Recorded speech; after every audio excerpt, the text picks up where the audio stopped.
Sinasabi po sa 2 Corinthians 5:17, "Therefore, if anyone is in Christ, he is a new creation.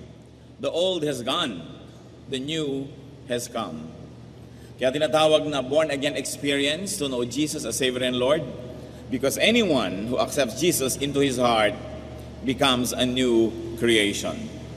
Born again should not only be an adjective, but it must be a commitment of what our lifestyle should be. Ang pamagat po ng ating pag-aaral, New Faith, New Spirit, or what born-again Christianity requires. Salamat, Ama, sapagkat maaari kaming sumamba sa inyo ng malaya, buong puso, mapagpahayag. Salamat po sa buhay na patuloy niyo ipinahihiram sa amin, sa pag-iingat niyo sa aming pagpaparoot parito. Salamat sa iyong pagbibigay ng aming mga kinakain at pangangailangan. Salamat sa maraming mga dagdag na mabubuting biyaya na ibinibigay mo sa amin. Pinupuri po namin kayo, Panginoon, kung dahil kayo banal, dahil kayo makapangyarihan, kayo maibigin, at kayo, Panginoon, ay labis na makapangyarihan. Nawa ang kapangyarihan niyo ay dumaloy sa aming puso. Bigyan niyo po kami ng kakayahan, Panginoon, na makita kayo, madinig ang inyong tinig. At sa kabila ng maraming mga sagabal, maunawaan namin ang inyong mensahe. Teach us, O Lord, to be quiet before you, to set aside our problems and concerns and worries, and give you undivided attention. Walk in our midst. Dispense blessings to your people. Glorify your name. Heal our illnesses. Strengthen our weaknesses. At nawa, Panginoon, bigyan niyo ng kaliwanagan ang aming mga kadiliman. In the name of Jesus, your Son, Father, we pray that you may protect us from all work of evil men and evil spirits. Protect our loved ones, our households, and as we sit, as we become quiet in your presence to hear your voice, work your wonderful work. Do your wonderful deeds, O God. Lead us unto greater godliness. Be the speaker. Use your servant only as your instrument. Lift up your name and bless us. In the name of your Son, Jesus, we pray. Amen. Sabi po sa Mark 2:18-22 na pagbabasihan natin ang ating pag-aaral ngayon, "Now John's disciples and the Pharisees were fasting. Some people came and asked Jesus, 'How is it that John's disciples and the disciples of the Pharisees are fasting, but yours are not?' Jesus answered, 'How can the guests of the bridegroom fast while he is with them? They cannot, so long as they have him with them. But the time will come when the bridegroom will be taken from them, and on that day they will fast. No one sews a patch of unshrunk cloth on an old garment. If he does, the new piece will pull away from the old, making the tear worse. And no one pours new wine into old wineskins. If he does, the wine will burst the skins, and both the wine and the wineskins will be ruined. No, he pours new wine into new wineskins." At nawa ay kasihan tayo ng Espiritu ng Diyos na unawain ang mga mahiwagang salita na ito. Nagkaroon po ng kontrobersiya dahil panahon ng pag-aayuno. Ang mga Hudyo po ay nag-aayuno kadalasan, lalo yung mga relihiyoso, 2 beses isang linggo. Nakaugalian na nila yan, at yan ay parang pagpapahayag nila ng kanilang kabanalan, ng kanilang pagtitiis, pagtitika, at kung ano pa. At napansin ng mga religious groups, ng mga Pharisees, na may mga tagasunod din sila, nag-aayuno, na ang mga tagasunod ni Jesus ay hindi nag-aayuno. They were not fasting at all. Sabi nila, bakit ang mga tagasunod namin nag-aayuno? Pati ka tagasunod ni John the Baptizer ay nag-aayuno, pero ang tagasunod ni Jesus ay hindi nag-aayuno. At sabi naman ng Panginoon, papaano naman na mag-aayuno ang mga bisita sa isang araw ng kasalan, gayong nandun pa ang lalaking ikinasal? Pag wala na ang lalaking ikinasal, at saka na lang mag-aayuno ang mga panauhin. At pagkatapos ay kanyang isinunod, sabi, saan ka nakakita ng merong sira na damit na lumang-lumang tela, susulsihan mo at lalagyan mo ng tagpi, ang itatagpi mo ay bagong-bagong tela. Sapagkat nung araw po, lahat ng tela, pag bago, pag binasa mo, uurong. Wala pa noon na pre-shrunk na mga cloth. Kailangan basahin ng mga sastre ang mga tela bago tahiin dahil pag tinahi mo nang hindi mo binasa, uurong. Sabi, yung lumang-lumang tela na umurong na ng umurong at wala nang iuurong pa, susulsihan mo ng bago, di pagka ngayon nilaban mo yan o nabasa yan, uurong yung bago, mahihila yung luma, at ang mapipilas niyan, mas malaki pa sa dati niyang sira. Hindi ka nagsusulsi ng bagong tela sa lumang tela. At dinagdagan pa ng Panginoon, hindi ka nagbubuhos ng bagong alak sa mga lumang sisidlan ng mga balat ng hayop. Nung araw po, isang sisidlan ng alak, balat ng hayop. Halimbawa, kakatayin ng isang hayop, kukuhanin ng buong buo ang balat niyan, at yung mga dulo lang na mga kinuha sa mga paa at kamay, lalagyan ng tali yung mga dulo, at nagiging waterproof. Leather yan. Pag nilagyan yan ng bagong alak, dapat bagong balat ang pagsisidlan. Kasi yung alak magfe-ferment. Pag nag-ferment ang alak, may expansion na nangyayari. May mga chemical reaction, dapat bago din yung balat, sasabay siya doon sa nangyayaring reaction sa alak. Pero pagka luma na yung balat ng hayop, katulad ng pagka matanda ka na rin, luma na ang balat, hindi ba, hindi na yan ay stretch. Kaya nagkakakulubot na, hindi na yan susunod. So sabi, pag naglagay ka ng bagong alak sa lumang sisidlan, at nag-expand yung alak at nag-ferment, nagkaroon ng chemical reaction, ano mangyayari sa balat na yan na hindi sasabay? Sasabog, mapipilas. In other words, sabi ni Lord, yung bago at saka yung luma, hindi yan dapat pinaghahalo. At least in the context of yung sulse at in the context of this wine. Pero may mga ilang bagay na bago at luma na pwede paghaluin. Huwag natin gawing absolute yung application ng illustration na ito. There are two ways seemingly to read the text. Maaring higit pa sa dalawa, maaaring maraming paraan ng pagbasa sa tekstong ito. Let's try to read it as religious history. Ano po ang nagtatalo dito? Isang dating lumang kaugalian ng pag-aayuno, nakaakibat ng isang dating paniniwala, at ang example ngayon at pagkilos ng mga nananampalataya sa isang sariwa at bagong katuruan ni Jesus, at hindi sila nag-aayuno. So it could be read as religious history. And the real question was to fast or not to fast. So the old way, meaning Judaism, and many traditions of it. So Judaism, tradition, ang mga tauhan niyan, yung mga Pharisees at si John the Baptizer at ang kanyang mga tauhan, ang pagpapahalaga sa sobrang works, sacrifice, mga ritual, tulad halimbawa ng fasting. In other words, the old way could also mean the pre-Messianic era, yung panahon bago dumating ang Mesiyas, ang panahon bago si Kristo isilang. It is represented in the story by the old cloth. Ito yung luma. And what is the new way?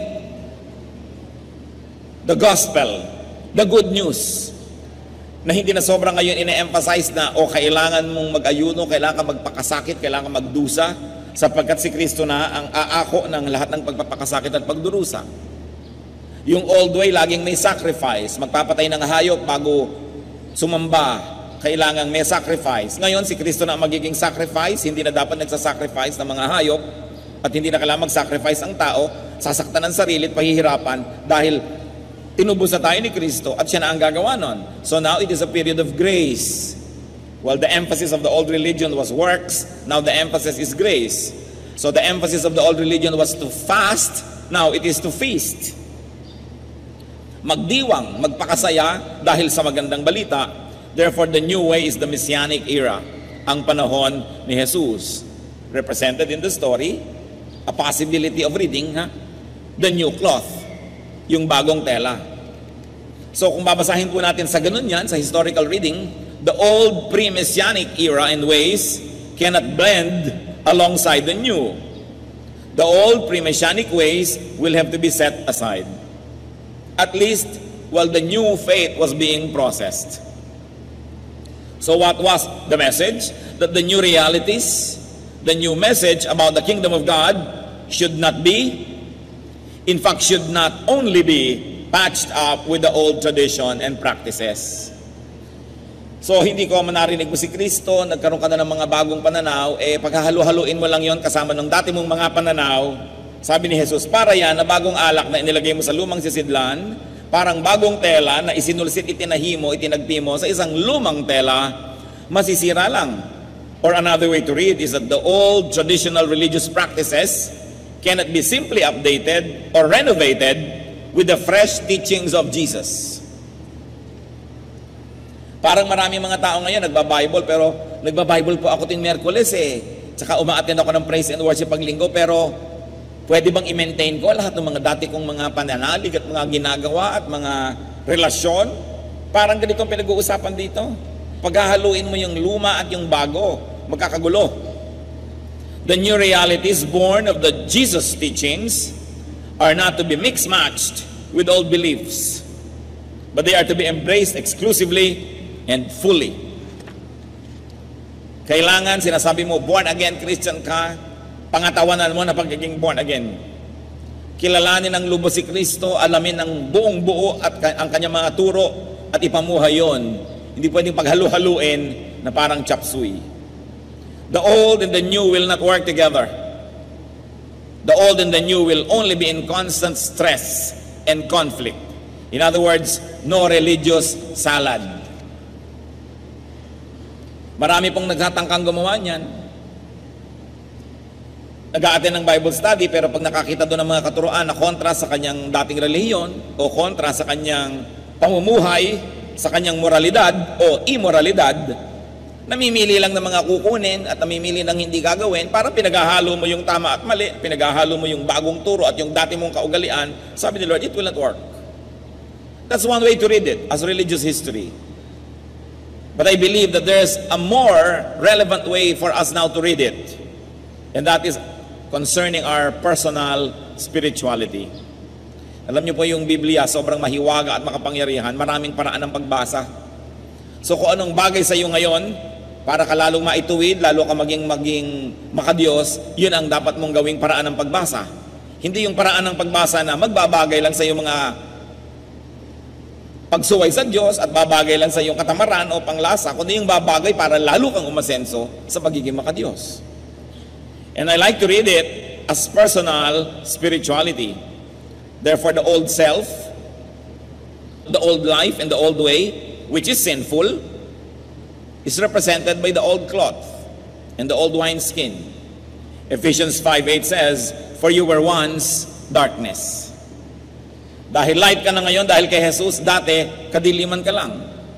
So the old self, life and way could only be religious. Only religious, but not spiritual. It is possible. Therefore, fasting is only physical or outward. Nag-aayuno ang katawan, ang sikmura, pero ang espiritu hindi. Ginugutom ang katawan, pero nagpapasasa pa rin ang espiritu sa kalayawan at mga kasalanan. Pwedeng mangyari yon. Only a physical fast, but not a spiritual one.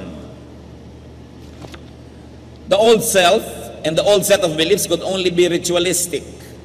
Ang relihiyon, ritual lang. Ginagawa tuwing Sunday, ginagawa tuwing Wednesday, ginagawa tuwing ganito. May suot pang uniform, may dala-dala pang mga kung ano-anong props, pero walang pagbabago sa loob ng puso. Pwedeng mangyari yon. Baliwala ang pagiging relihiyoso. Tulad ng sinasabi sa Hebrews 10:11. Day after day, every priest stands and performs his religious duties. Again and again, he offers the same sacrifices which can never take away sins. So it is possible for people to be religious every day, to make offerings, to make sacrifices, pero hindi naman nakakapag-alis ng kasalanan, hindi naman nahahango ang tao sa kasalanan, wala namang pagbabago. So it could also be represented by the old wineskin, by the old cloth. Hindi na mababago yan, hindi nang kuurong, yan na yan, ganyan na. And then the new self, the new way and the new life represents the born-again Christian. And it is represented in the story, in the illustration, by the new wine, na marami pang possibilities na mangyari sa kanya, and by the new cloth. 2 Corinthians 5:17, as we have already quoted. Therefore, if anyone is in Christ, he is a new creation. The old has gone, the new has come. So kung tayo, tinatawag natin ang sarili nating born-again Christian, we are brand new. Nakikita niyo po yung mga brand new kotse kung paano alagaan ng may-ari. Kumisan, mas madalas pang paliguan kaysa sa sarili. Mas madalas pang himasin kaysa sa asawa. Alagang-alaga, punas ng punas, may takip pa, may belo, may lahat, bago kasi. Kung gano'n ba naman ang pag-aalaga natin sa ating espiritu, because we are brand new. Yung kotse, brand new lang yan ng 2 months o 3 months eh. Pero tayo, we are being renewed every day. Day by day, we are being renewed. Kaya nga ang sabi, we are being changed from glory to glory to glory. In other words, every day, brand new na naman yan. Pero ganun ba talaga ang itsura natin pag nanalamin ng ating kaluluwa? Mukha bang brand new? O nag-backslide na at pinaglumaan na? Bago tayo araw-araw. Dahil ang pagpapala ng Panginoon, bago araw-araw. The blessings of God are new every morning. The strength coming from God is new every morning. Even His supply, sabi, give us this day our daily bread. Biruin mo kung hiningi mo sa Panginoon, give us this day our weekly bread. Kung nakakaapat na araw ka namin, amag-amag na yon, luma na. Kaya ang sabi ni Lord, ask every day. Para umuusok pa, mainit, bagong-bagong bake ang bread mo. Ang sarap, parang pandesal na mainit pa, bagong galing sa pugon. Hindi mo gustong 3-day-old pandesal. Gagawin mo na dapat matsakawian. Dudurugin mo na at pang bread na lang ng mga ipiprito mo yan. Kaya ang bait-bait ni Lord, sabi ng iba, bakit naman si Lord, everyday, daily lang yung bread, but hindi na lang monthly? Gusto mo ba talaga yung para sa isang buwan, ibigay na ngayon? Ang gusto ni Lord, sariwang-sariwa. So, posible sa mga anak ng Diyos, everyday fresh, everyday new, everyday merong bagong strength, merong bagong blessing, because the blessing of the Lord is new every morning. Pero, yan ba ang nangyayari? We're brand new. Sabi sa 1 Corinthians 6:11, but you were washed, you were sanctified, you were justified in the name of the Lord Jesus Christ and by the Spirit of our God. Nahugasan ka na, nilinis ka na, bago ka na. So the new self is totally cleansed. Malinis na malinis. Romans 6:4, we were therefore buried with Him through baptism into death, in order that, just as Christ was raised from the dead through the glory of the Father, we too may live a new life. What kind of life? New life. Laging new. The old self is dead, and the new self is resurrected. Ganyan ang ating pananaw. So the new and the old lives cannot blend. Like the new and the old cloth, the new and the old wine and wineskin cannot blend. 2 Corinthians 6:14, for what the righteousness and wickedness have in common? Or what fellowship can light have with darkness? Mga anak ng Diyos, hindi na tayo nakikipag-isa sa gawain ng kadiliman sapagkat sinasabi dito, this is not a question. It's really a rhetorical question, meaning it is not meant to ask for information. It is meant to make a very strong statement in a question form. Kasi yung what do righteousness and wickedness have in common, the answer is none. Or what fellowship can have light with darkness, the answer is none. Hindi talaga yan tanong na humihingi ng sagot. Yan ay tanong na napakalakas ng sagot. Hindi na kailangang isipin pa. Amos 3:3, do two walk together unless they have agreed to do so? Of course, the answer is no. And your old nature and your new nature do not agree. Your old self and new self do not agree. Your old ungodliness cannot agree with your new godliness. So huwag na lang pilitin pa. At sabi ni Lord sa Matthew 6:24, you cannot serve both God and money. Money here representing anything that takes away our attention from God. At may mga ganyan, mga lingkod na ng Panginoon, iniiwan pa ang paglilingkod dahil sa pera. Gusto maraming pera. So nandun na sa paglilingkod sa Panginoon, aalis pa dahil sa pera. Pera issues. Sabi niya, you cannot serve both God and money. And some people choose money. Mahirap ang piliin yun. The old sinful, even religious life cannot just be boosted with new Christian additives. Alam nyo ngayon, hinahaluan na natin ng coco diesel, ang gasolina, additive, nakaka-boost. Ang mga bata, pag na-iniksyon na ng lahat ng mga anti-cholera, anti-kung ano-ano, pag tanda-tanda ng konti, may booster, pangdagdag, pampadagdag. Pero ang Kristyanismo, mga kapatid, ay hindi pampadagdag lang o booster sa ating buhay. It is everything or nothing. Hindi pwede an old lifestyle with motifs of prayer with motifs of praise and worship and even Bible verses. Dating buhay, dinedekorasyon na lang ng verses, dinedekorasyon na lang ng pag-attend ng praise and worship at mga hallelujah. Hindi ganun, sabi ni Lord, it will never work. Born-again Christianity cannot just be grafted into the old idolatrous religion. You have to make a decision to make a definite stand for what you now know is biblically correct. Born-again Christianity cannot just be grafted into the old sinful lifestyle. Kaya kung dati akong merong kerida, o di magba-Bible study kami ngayon, ang kerida ko, pero tuloy pa rin ang pangingirida ko, so ginawa ko lang booster and additive yung Christianity. Sabi ni Lord, pinaghahalo mo yung old at new. It will not work. It will only be stressful.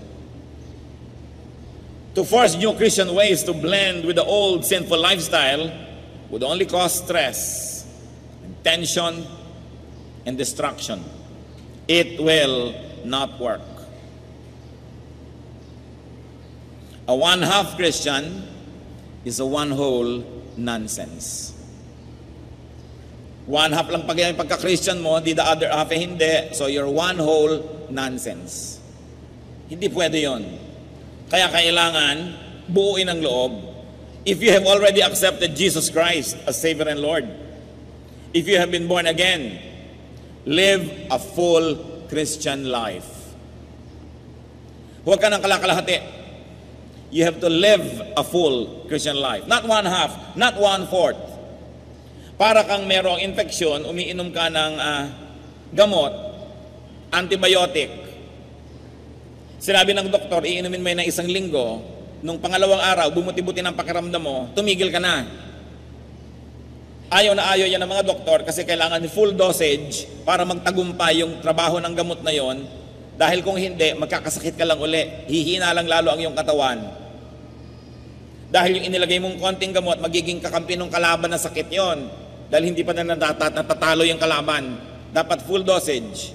Mga kapatid, magkikristyano na rin lang kayo, full dosage na. Sabihin nyo nga sa katabi nyo yan. Kailangan yung inuusig nyo siya, ganun. Kailangan full dosage. Sabihin nyo sa nagsabi sa inyo, hoy, sabihin mo sa sarili mo yan, ha? Diba? O full dosage ka pa, ginagawa mo ba yan? Kailangan full dosage. Walang mangyayari kung half dosage lang. Konti-konti. Do not try to blend your old lifestyle with your new status. You're born again, washed, cleansed, justified, sanctified, made holy, made perfect in the name of the Lord. And what are some of us doing with our lives? Sabi nga, the seed is washed only to wallow in the mire. Hinugasan na ng hinugasan, babalik lang pala sa putik. Sayang. Kailangan pangatawan na ng pagiging malinis. Christian, be one-hearted. Be consistent. Pagdating sa kabanalan, pagdating sa pagsunod sa Diyos, huwag hatiin ang loob. Huwag. Walang mangyayari. Saan mang bagay kailangan buo ang loob. Kung iibig, buong puso. Kailangan buong buo. Walang mararating. At huwag maging maligamgam ang pananalig. Do not be lukewarm. Kahit sa Biblia, ayaw yung maligamgam. Sa pananalig lang naman, ha? Parang kape na maligamgam, walang kwenta. Lalo naman kung ice cream na maligamgam. Dapat kung malamig-malamig, kung mainit-mainit. Revelation 3:16, so, because you are lukewarm, neither hot nor cold, I'm about to spit you out of my mouth.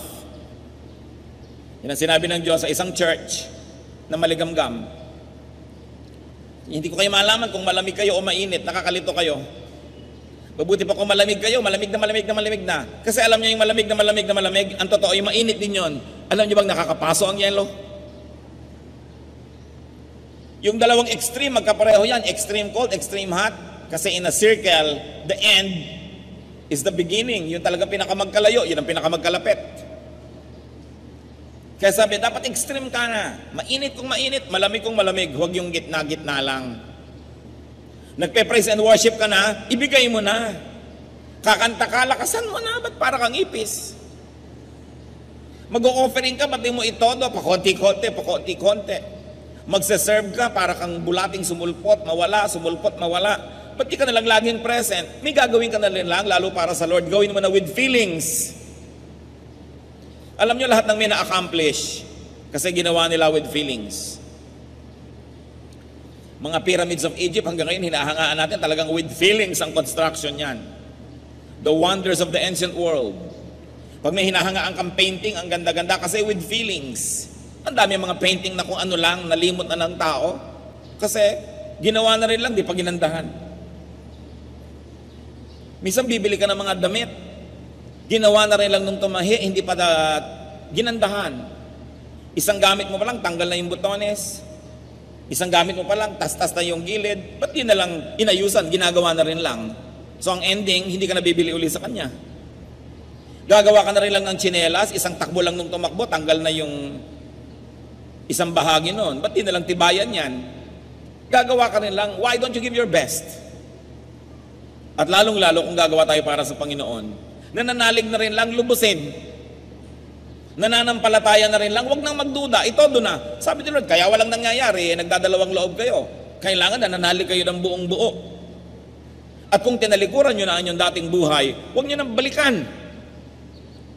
Proverbs 26:11, as a dog returns to its vomit, so a fool repeats his folly. Yung aso, susuka, mamaya babalikan niya, kakainin niya uli ang isinuka niya. Aso ba tayo? Hindi, tao tayo. Kaya sabi yung isinuka mo na, ikinonfess mo na, kinilala mo ng mali, huwag mo nang balikan. Tama na yon. Pag tumalikod sa kasalanan, talikuran na. Ano po ang central theme ng ating binasa? Anong Jesus logic ang makikita natin?